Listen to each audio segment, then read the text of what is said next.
students. Then today we are going to start objective type question for chapter 3.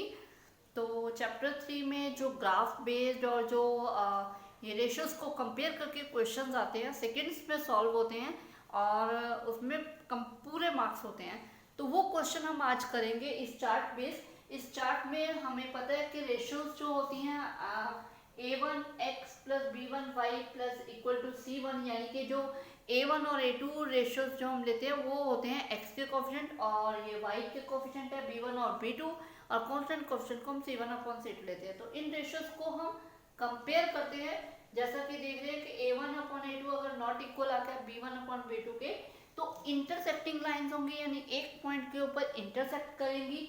अगर एक point के ऊपर intersect करेंगे तो एग्जैक्टली वन सॉल्यूशन होगा, यूनिक सॉल्यूशन होगा, और सॉल्यूशन है तो ये सिस्टम क्या होगा, कंसिस्टेंट। इसी तरह अगर a1 upon a2 b1 upon b2 के इक्वल आ जाता है, ये इन दोनों की रेशियो सेम है, तो हम कांस्टेंट कोफिशिएंट्स की रेशियो को कंपेयर करेंगे तो वो नॉट इक्वल आए, तो लाइंस क्या होगी, पैरेलल। पैरेलल यानी कि कहीं कट नहीं करेंगी, कहीं कट नहीं करेंगी तो नो सॉल्यूशन, और सिस्टम क्या हो जाएगा, इनकंसिस्टेंट। उसके बाद अगर आपके तीनों रेशियो सेम आ जाती हैं तो यानी तो क्या होंगे, लाइफ कॉन्स्टेंट होगी, यानी कि सारे पॉइंट्स पे कट करेंगे, एक लाइन दूसरी लाइन के ऊपर आ जाएगी। तो इसका मतलब इतने सारे पॉइंट पे कट करने के लिए इसके इनफाइनाइटली मैनी सॉल्यूशंस होंगे, और सिस्टम जो है कंसिस्टेंट होगा लेकिन डिपेंडेंट होगा। तो हम इसी चार्ट बेस्ड आज क्वेश्चंस करेंगे। अगर इस चार्ट को और डीपली समझना है तो मैं पहले इसका वीडियो अपलोड कर चुकी हूँ, जिसके ऊपर पूरा ये चार्ट ही उसमें समझाया गया है। तो लेकिन आज के वीडियोस में हम ऑब्जेक्टिव जो टर्म 1 में जो क्वेश्चन आने हैं ऑब्जेक्टिव टाइप एमसीक्यूज वही करेंगे। तो करते हैं, लेट्स स्टार्ट।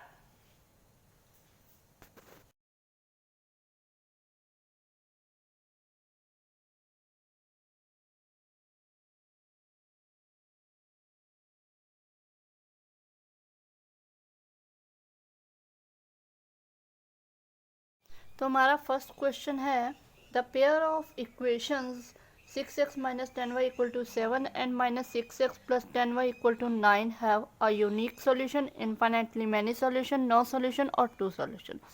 तो हमें पता है कि अगर हमें इस टाइप की इक्वेशन को सॉल्व करना होता है तो हम a1 upon a2 b1 upon b2 find करते हैं। तो आपको पता ही है a1 अपॉन a2 क्या होता है, वो पहले मैं अपनी एक वीडियो अपलोड कर चुकी हूँ कि ये जो इक्वेशन होती है जो हमारे पास है, ये स्टैंडर्ड इक्वेशन होती है a1x b1y equal to c1, a2x plus b2y equal to c2। ठीक है, मतलब x के जो कोफिशिएंट है वो a1 और a2 है, y के जो कोफिशिएंट है वो b1 और b2 है, जो कांस्टेंट कोफिशिएंट है वो c1 एंड c2 है। तो इसी हिसाब से हम इसे सॉल्व करेंगे। हमारे पास कंडीशन होती है a1 अपॉन a2, पहले हम a1 अपॉन a2 फाइंड करते हैं। तो x के कोफिशिएंट का रेशो, तो यहाँ पे x का कोफिशिएंट है 6 और यहाँ है -6, 6 अपॉन -6, तो ये हमारे पास कट करके -1 आ गया। अब हम b1 अपॉन b2 फाइंड करते हैं। तो b1 हमारे पास है -10 एंड +10, -10 अपॉन 10, ये भी आ गया -1। तो अगर हमारे पास कंडीशन होती है, अगर हमारे पास a1 upon a2 not equal to b1 upon b2 आ जाता है तो हम आगे c1 अपॉन c2 फाइंड नहीं करते हैं, क्योंकि यहीं से हमारे पास आ जाता है कि ये इसका एक यूनिक सॉल्यूशन है। बट क्योंकि अभी हमें क्या है, ये नहीं आया, ये दोनों इक्वल आ गए हैं, तो अब हम c1 अपॉन c2 भी फाइंड करेंगे। तो c1 है 7 एंड c2 है 9। तो आप देख रहे हैं कि a1 अपॉन a2 तो इक्वल है b1 अपॉन b2 के, बट c1 अपॉन c2 के इक्वल नहीं है। तो ये जो कंडीशन हमारे पास होती है, ये कंडीशन होती है नो सॉल्यूशन की। तो इसका आंसर है नो सॉल्यूशन। ओके, तो अब हम आते हैं अपने सेकंड क्वेश्चन के ऊपर। ग्राफिकली यानी कि जो हम ग्राफ ड्रॉ करते हैं तो हम उसकी बात कर रहे हैं। Graphically the pair of equations 7x minus Y equal to 5, 28x minus 4y equal to 11। The equations of the equations of two lines which are, कि ये दोनों जो इक्वेशंस है, दो लाइन की इक्वेशन है जो कि इंटरसेक्टिंग है, वन पॉइंट इंटरसेक्टिंग है, टू पॉइंट पैरेलल है या कॉन्सिडेंट है। तो जब हम ग्राफ ड्रॉ करते हैं तो हमारे पास दो इक्वेशन या तो ऐसे एक पॉइंट पे कट करती हुई होती हैं, या फिर ये दोनों इस तरह से एक दूसरे के पैरेलल आ जाती है, कहीं भी कट नहीं करती, या फिर ये एक दूसरे के ऊपर कौन साइड आ जाती है, यानी हर पॉइंट के ऊपर कट करते हैं। लेकिन यहाँ पे एक भी ऐसी इक्वेशंस नहीं बनती है जहाँ पे ये टू पॉइंट के ऊपर कट करें, तो इंटरसेक्टिंग एंड टू पॉइंट ये वाला सॉल्यूशन होगा ही नहीं, तो इसे तो आप पहले ही लीव कर दो। अब हम इनके देखते हैं, हम इनको कंपेयर करके इनके कोफिशिएंट्स को कि ये कैसी इक्वेशंस होंगी। तो वही जैसे कि हमने पहले क्वेश्चन में स्टैंडर्ड इक्वेशन के हिसाब से लिया था, वैसे ही हम अभी लेंगे a1/a2। तो a1/a2 आ जाएगा 7/28, यानी कि यह आ जाएगा 1/4। फिर हम इसका b1/b2 फाइंड करते हैं। तो यहाँ पे b1/b2 के हिसाब से हमारा y का कोफिशिएंट आ गया -1 एंड -4।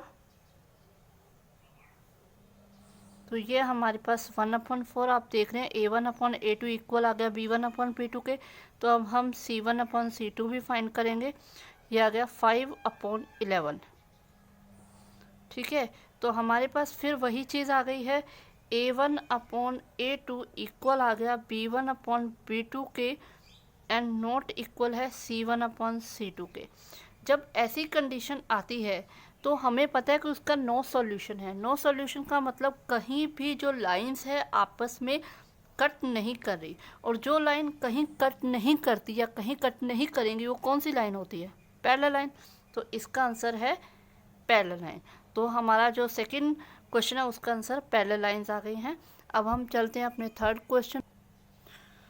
तो हमारा थर्ड क्वेश्चन है, the graph of x is equal to -2 is a line parallel to the x axis y axis both हैं x एंड y या नन ऑफ दिस। मतलब हमें x इज इक्वल टू अगर -2 हमारे पास जो लाइन है इसका अगर हम ग्राफ ड्रॉ करते हैं तो ये किसके पैरेलल आएगी? ठीक है, तो सिंपल हम इसे ग्राफ थोड़ा सा ड्रॉ करके देख लेते हैं। x इज इक्वल टू -2, तो आपको पता है जब सिंगल वेरिएबल इस टाइप की इक्वेशन आती है तो उसका ग्राफ एक स्ट्रेट लाइन में हो जाता है।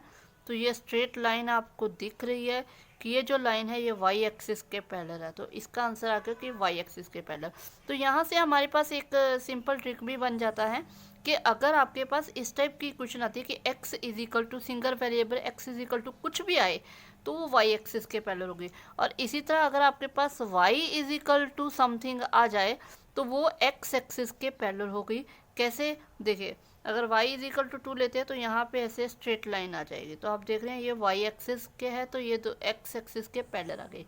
तो सिंपली अगर ऐसा क्वेश्चन आता है तो वहाँ पे ग्राफ ड्रॉ करने की ज़रूरत नहीं है आपको, डायरेक्टली आप देख सकते हैं कि अगर x में है लाइन तो y एक्सिस के पैरेलल हो गई, y में है लाइन तो x एक्सिस के पैरेलल हो गई। ठीक है, तो अब हम चलते हैं अपने फोर्थ सम के ऊपर। तो फोर्थ क्वेश्चन क्या है, the pair of equation x is equal to -4 and y is equal to -5। यानी कि आपके पास दो लाइंस की इक्वेशन है लेकिन वेरिएबल सिंगल दे रखा है। ग्राफिकली यानी कि ग्राफ के ऊपर हमें ये फाइंड करना है, represent line which are intersecting at -5 and -4, intersecting at -4 and -5, intersecting at 5, 4 and 4, 5। तो हमें यहाँ पे ये बताना है कि ये जो दो लाइंस की इक्वेशन हमें दे रखी है इन्हें अगर हम ग्राफ के ऊपर प्लॉट करते हैं, ग्राफ के ऊपर ड्रॉ करते हैं ये लाइन को, तो ये कौन से पॉइंट पे इंटरसेक्ट करेंगी। तो हम इसका ग्राफ बना लेते हैं, बाद में मैं आपको ट्रिक भी बता दूंगी कि ये कैसे हम बिना ग्राफ बनाए इसे फाइंड कर सकते हैं। तो यहाँ पे मैंने एक ये इस तरह से ड्रॉ करके रख लिया है। तो सबसे पहले x इज इक्वल टू -4, तो x इज इक्वल टू -4 की लाइन हमें पता है जब सिंगल वेरिएबल होता है तो एक स्ट्रेट लाइन आ जाती है, तो ये आ गई x इज इक्वल टू -4 की लाइन। अब इसी तरह y इज इक्वल टू -5, तो वो y -5 यहाँ पे हमारे पास आ जाएगी y is equal to -5। Okay, अब ये दोनों जो लाइंस है वो इस पॉइंट के ऊपर कट कर रही हैं। अब हम देख लेते हैं कि ये पॉइंट x का -4 एंड y का -5, यानी कि ये इंटरसेक्ट कर रही हैं -4 एंड -5 के ऊपर। तो ये हमारा इसका आंसर आ जाएगा। ठीक है, अब हम इसे डायरेक्टली कैसे देख सकते हैं कि सिंपल है, जिस पॉइंट्स जो आपकी एक्स एक्सिस लाइन है जहाँ पे ड्रॉ करनी है, जो आपका वाई एक्सिस का पॉइंट है, वही दोनों पॉइंट मिला के आपका जो है कोऑर्डिनेट्स आ जाएंगे जहाँ पे ये दोनों इंटरसेक्ट करेंगे। तो आपको ये ड्रॉ करने की ज़रूरत नहीं, आप डायरेक्ट वहाँ से भी इसका आंसर फाइंड कर सकते हैं। तो अब हम आते हैं इसके फिफ्थ सम के ऊपर। फिफ्थ सम में आपको क्या दे रखा है, द वैल्यू ऑफ के for which the system of equation x is equal to k plus 1 y equal to 5 and this has infinitely many solution। तो हमें क्या दे रखा है, infinitely many solution। तो पहले हम infinitely many solution की कंडीशन लिख लेते हैं। वो होती है a1 upon a2 equal to b1 upon b2 equal to c1 upon c2। ठीक है, ये कंडीशन होती है। तो हम पहले इसको अप्लाई करते हैं, फिर वहाँ से हमें k की वैल्यू फाइंड करनी है। तो हमारे पास आ जाएगा, पहले मैं वैल्यू फाइंड करके बता रही हूँ, फिर उसके बाद हम इसका ट्रिक भी करेंगे। ठीक है, तो ये आ जाएगा a1 अपॉन a2 यानी 1 upon k plus 1, k plus 1 upon 9 and 5 upon 8k minus 1। क्योंकि ये सिंगल वेरिएबल है तो हमारा एक इक्वेशन से भी काम हो जाएगा। तो हम सिंपल इन दोनों का यूज़ करते हैं, ये दोनों इक्वल दे रखे हैं, या क्रॉस मल्टीप्लाई कर देते हैं। ये आ जाएगा 9 इक्वल टू के प्लस 1 इंटू के प्लस 1 यानी के प्लस 1 का होल स्क्वायर। तो यहाँ पे हम आइडेंटिटी लगा देते हैं के प्लस 1 के होल स्क्वायर की 2k प्लस 1। तो के स्क्वायर इसे क्वाड्रेटिक में कन्वर्ट कर लेते हैं, K square 2k plus 1 minus 9 equal to 0। ठीक है, तो ये आ जाएगा हमारे पास के स्क्वायर प्लस 2k माइनस 8 यानी कि मल्टीप्लाई करके 8 और प्लस माइनस करके 2, ये आना चाहिए। हमें मिडल टर्म स्प्लिटिंग करनी है, तो 4 माइनस 2 आ जाएगा K square plus 4k minus 2k minus 8 equal to 0। तो यहाँ से ये बन जाएगा हमारे पास के हमने कॉमन ले लिया k प्लस 4 और यहाँ से हमारा माइनस 2 कॉमन आ जाएगा, ये भी k प्लस 4 आ जाएगा। तो हमारे पास आ गया है k plus 4 and k minus 2। ठीक है, तो यहाँ से हमारे पास k की वैल्यू -4 एंड 2 दे रखी आ गई है, लेकिन क्योंकि हमारे पास -4 यहाँ पे नहीं है, ओनली 2 है, तो इसका आंसर आ जाएगा 2। अब मैं आपको बताती हूँ इसको ट्रिक कैसे हम सॉल्व कर सकते हैं। ठीक है, हमें ये इतना बड़ा जो हमने सॉल्व किया है, ये अगर हम नहीं भी करना चाहते तो ट्रिक से भी इसे हम कर सकते हैं। क्या करो, इसकी सारी वैल्यूज़ को लेके दोनों इक्वेशन के अंदर पुट करके देख लो। ठीक है, देखो कैसे, पहले इसमें करते हैं।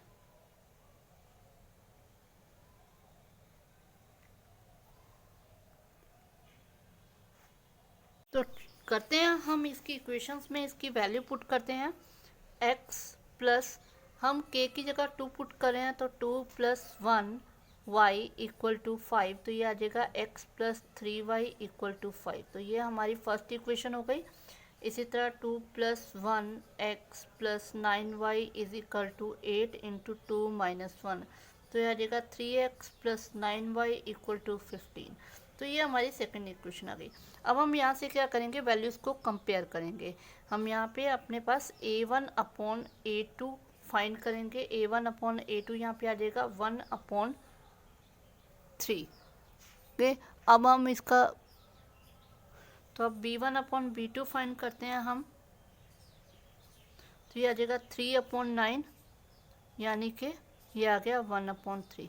फिर c1 अपॉन c2 फाइंड करते हैं 5 अपॉन 15 दैट मीन 1 अपॉन 3। तो आप देख रहे हैं यहाँ पे a1 अपॉन a2 इक्वल आ गया, b1 अपॉन b2 इक्वल आ गया c1 अपॉन c2 के। तो ये जो कंडीशन होती है, ये कंडीशन होती है इनफाइनाइटली मैनी सॉल्यूशन, जो कि हमें यहाँ पे गिवन था। तो इनफाइनाइटली मैनी सॉल्यूशन किसके ऊपर अप्लाई हुई है, k इज इक्वल टू 2 लेने पे। तो दैट मीन ये इसका आंसर है। आप बाकी तीनों पे 3 4 5 पे अप्लाई कर लेना, ये पूरी कंडीशन, ये तीनों इक्वल नहीं आएंगे।